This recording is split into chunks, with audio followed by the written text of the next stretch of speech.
Yo tout le monde, c'est Aurel, on se retrouve pour la review de l'épisode 5 de Tokyo Ghoul Re. Si vous ne l'avez pas vu, je vous invite à aller le voir, le lien est dans la description. C'est disponible sur Wakanim comme d'habitude. Et épisode où il se passe pas mal de choses. C'est vrai que dans le dernier épisode, on s'était arrêté eh bien un petit peu quand le CCG donnait l'assaut justement sur les enchères, sur les ghouls qu'il y avait dans les enchères et tout. Et on s'était laissé un petit peu là-dessus, on avait vu à la fin Takizawa notamment qui était grave stylé. Et donc dans cet épisode, on a un petit peu tous les affrontements qui continuent. Bon voilà, on a quelques infos et surtout, c'est un épisode qui est surtout centré sur Uri. L'air de rien parce que vous allez voir que Uri il a des décisions assez cheloues, hein. On rappelle qu'il veut monter en grade et au fil de l'épisode il a des décisions très cheloues. Alors du coup on a un petit peu tous les combats qui continuent, donc Takizawa il continue à bouffer le groupe du CCG qui est contre lui, je sais plus s'ils avaient dit le nom du groupe justement, mais bon on s'en fout un petit peu, j'ai envie de vous dire. On a les clowns aussi qui continuent à affronter le groupe du CCG. Bon, à ce niveau-là, on n'a pas de fin de combat ou autre. Derrière, on a un groupe du CCG d'ailleurs qui a affronté donc Casse-Noisette et malheureusement ils ont perdu et il y en a un qui s'est fait un petit peu casser les coucougnettes, j'ai envie de dire. Et donc elle est passée de rang A à rang S pour la mission. D'ailleurs, il joue beaucoup justement, en fait, le fait d'être du côté du CCG pour cette saison, il joue beaucoup sur le fait de donner un rang au ghoul. Alors je sais pas, pour le moment, bon ok, on sait que rang S c'est au-dessus du rang A, rang SS c'est au-dessus de S, etc. Mais j'ai pas l'impression qu'il y ait d'impact, parce que ils disent ça en fait pour donner, on va dire, un titre à la puissance de la ghoul qui est en phase, enfin... Ouais, c'est ça, à la puissance d'une ghoul. Sauf qu'actuellement, même s'il donne ce titre-là, on sait pas si une ghoul est vraiment surpuissante ou pas, si elle est de rang S, parce que bon ici, notamment, il change le rang de Casse-Noisette par rapport à ses actions, parce qu'elle commence à battre justement des membres du CCG, donc... Je sais pas, pour le moment, bon, ils ont beau donner des chiffres comme ça, enfin, plutôt une lettre à une ghoul, je trouve que ça change rien du tout pour nous, en tout cas. Hein. Que tu me dises que Casse-Noisette elle est A ou S, ça n'a rien changé du tout. Peut-être que ça va changer quelque chose dans le prochain épisode et que justement, on va voir qu'ils vont vraiment envoyer des effectifs en plus ou des choses comme ça pour aller l'affronter. Mais actuellement, je trouve que ça ne change rien du tout qu'ils donnent le rang A, S, SS aux autres ghouls. En tout cas pour nous en tant que spectateurs, quoi, parce qu'évidemment ça représente l'échelle de puissance ou si la ghoul est dangereuse, mais c'est tout.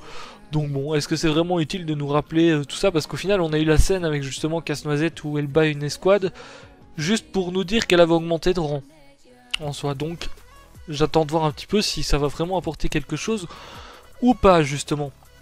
On a d'un autre côté donc justement l'escouade de Sasaki qui arrive pour aider Toru, qui était, je vous rappelle, contre un majordome de Shu, hein. Et donc on a Sasaki et toute l'escouade des Queens qui arrivent au final pour l'aider. J'ai envie de dire il le faut, parce que Toru, l'air de rien, il va pas aller bien loin, hein, comme il est là actuellement. Au niveau de ses pouvoirs et tout, il les utilise pas, il sait pas les utiliser. Je pense que ça va se débloquer dans le prochain épisode, ça. Je pense qu'on va peut-être avoir un petit truc avec lui dans le prochain épisode, mais en tout cas pour le moment, il est un petit peu inutile.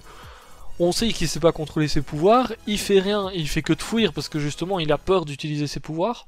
Donc pour le moment c'est pas foufou.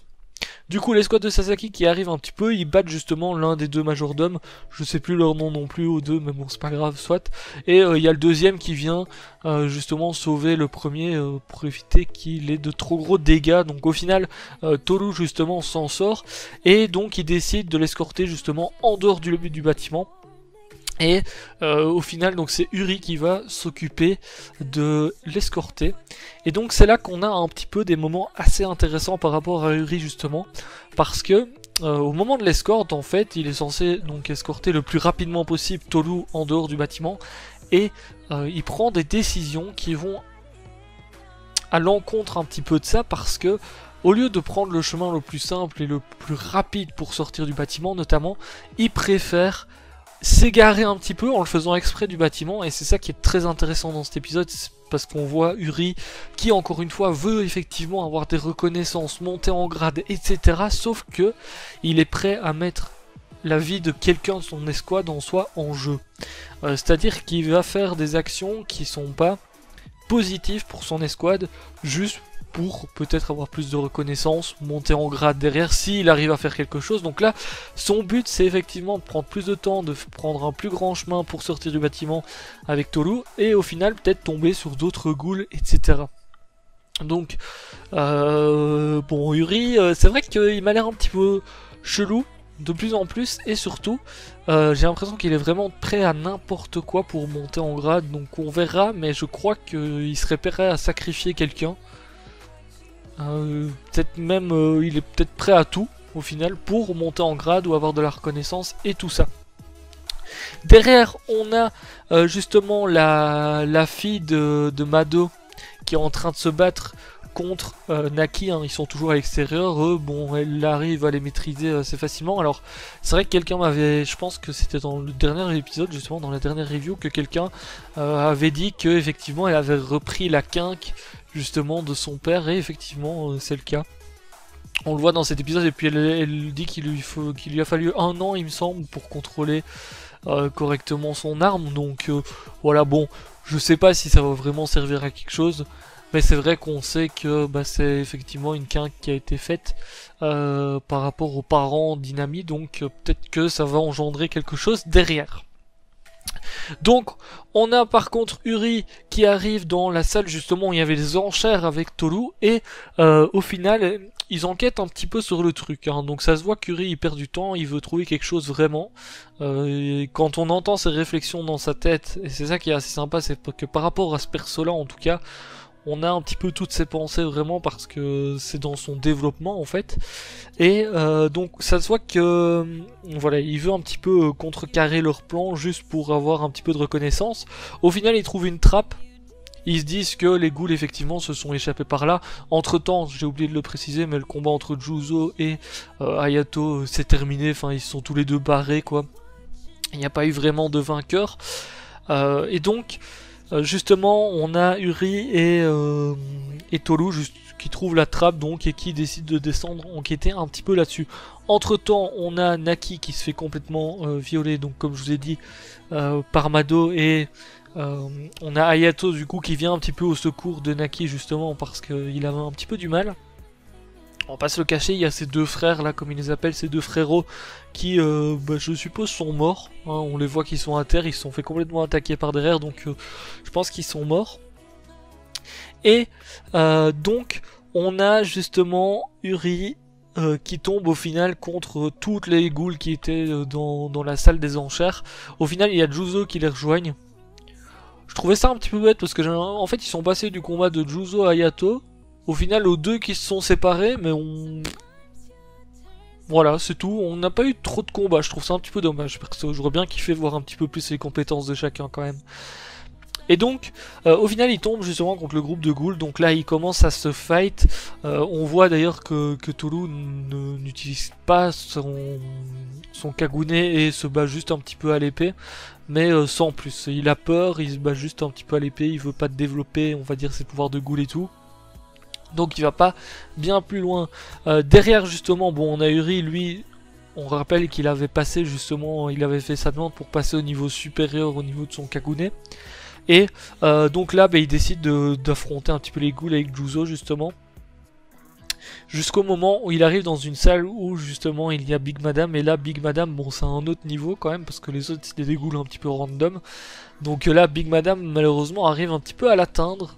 Il s'est expulsé contre le mur. Et puis, elle commence à le bouffer tout simplement quand Tolu justement arrive dans la salle où se trouve Uri. Donc là, je pense qu'on va avoir dans le prochain épisode, parce que ça s'arrête là au niveau de cette scène là, je pense que dans le prochain épisode du coup Tolu va essayer de développer un petit peu ses pouvoirs, parce qu'il va devoir un petit peu maîtriser son Kagune pour pouvoir sauver son pote entre guillemets, hein, parce que je pense qu'aux yeux de Tolu, son escouade c'est quand même ses potes, ça doit représenter un petit peu sa famille en soi, mais aux yeux d'Uri c'est juste des gens, hein, qui vont lui servir de tremplin, j'ai envie de dire, pour passer au grade suivant.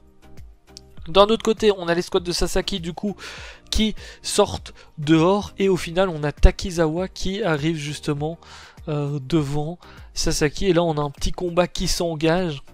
Bon, Sasaki dit à tous les autres de son escouade de se replier parce qu'ils ont trouvé un gars d'une autre escouade du CCG qui était à terre, donc il dit à tout le monde de se replier et il veut prendre Takizawa en un contre un entre guillemets. Donc on a quelques petits échanges et puis l'épisode finit là-dessus, mais ça annonce du très très lourd pour la suite. Pour le moment le perso de Takizawa j'aime bien. Alors je tiens simplement à le dire parce que parfois on me dit j'oublie. Parfois je raconte pas tous les détails d'un épisode, c'est normal, hein. Une review c'est fait pour donner un petit peu son avis, ses théories, mais c'est pas pour être plus long qu'un épisode en soi, donc c'est un petit peu logique s'il y a des petits détails qui sont pour moi inutiles pour l'épisode, mais peut-être qui seront utiles par la suite, hein, que j'oublie dans mes reviews et tout, je tiens simplement à le dire, parce que je sais que là par exemple, j'ai oublié le moment de dire le moment où Takizawa tombe devant deux meufs qui étaient qui avait assisté à un de ses cours quand il était inspecteur. Il les bute au final, bon il a aucune pitié, c'est dans sa folie. J'ai dit au début de ma review qu'il était fou. Je pense pas que, voilà, enfin ça sert à rien de tout raconter non plus. Du coup voilà, en tout cas épisode bien sympa et on arrive... je pense que l'arc des enchères ne va pas durer encore très très longtemps. Mais ça annonce de grandes choses pour le prochain épisode, surtout quand on voit la preview, alors là... Très clairement, il y a des petites choses assez sympas dedans. Bon, je spoil pas si jamais certains l'ont pas vu, mais il y a pas mal de choses qui peuvent être développées, notamment peut-être Tolu qui va développer ses pouvoirs ou arriver à se contrôler, etc. Peut-être Kuri au final va changer de façon de voir les choses, parce que là il est clairement au seuil de la mort, il a son corps qui est à moitié bouffé par Big Madame, donc est-ce que le fait d'être sauvé par Tolu, ça va pas lui faire un déclic tout simplement, ou il va se dire ah non mais c'est vrai que je suis con de vouloir juste monter en grade et vraiment vouloir être avec ses coéquipiers sans faire des choses à leur préjudice, ou bien est-ce qu'il va être encore plus oh merde je me suis fait sauver par Tolu, c'est pas possible, je suis trop nul, ou des trucs comme ça. Enfin, il peut avoir plein de réactions par rapport à ça. De l'autre côté Sasaki, il est quand même contre une goule qui est apparemment notée de rang SS, donc là on va avoir je pense un bon petit combat. Et je doute qu'il arrive à l'affronter sans, on va dire, utiliser tous ses pouvoirs et surtout, enfin, juste en restant calme, on va dire ça comme ça. Donc on verra bien dans le prochain épisode. J'espère en tout cas que cette petite vidéo review vous aura plu. N'hésitez pas à lâcher le petit pouce bleu si c'était le cas. Je vous dis à très très bientôt. Ciao, bye bye.